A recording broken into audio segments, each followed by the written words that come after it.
Girate sa mga elemento sa Regional Public Safety Battalion ang putas sa mga kalaban sa usa ka tagong lugar. Sunod-sunod nga buto ang nadungog. Patay ang mga kalaban. Nibusikad ang gamayng balay nga gipuy-an niini.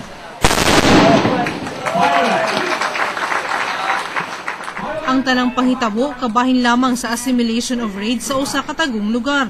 170 ka mga elemento sa Regional Public Safety Battalion ang nipailawom sa immediate action drill kung iyad sulod sa 20 ka adlaw.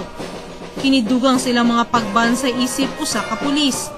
Dini masukod ang ilang lihok sa usa ka team kung ugaling dunay mahitabo. Action drill in addition sa mga nauna na nilang training.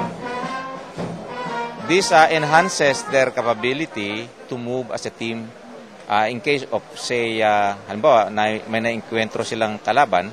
Dapat automatic ang movement ng mga tao natin. In case, halimbawa, ma-ambush sila, alam din nila ang gagawin nila. In case na mayroon silang re-raidin or attacking enemy position, alam din nila ang gagawin nila. So, yan ang tinatawag naming immediate action drills. Kabahin usab sa ilang pagbanse ang static display.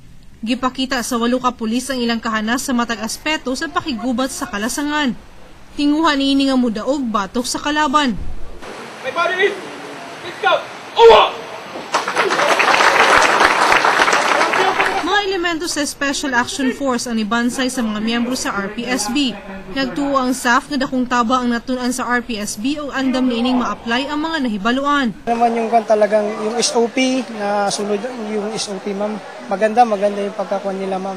Lalo sa assault ma'am, talagang kung titignan natin yan sa gabi ma'am, talagang undetectable yung mga nag-raid ma'am. Dahil nag-gain nila yung surprise ma'am ang attack ma'am. Charmaine Nawitan, Patrol sa Caraga.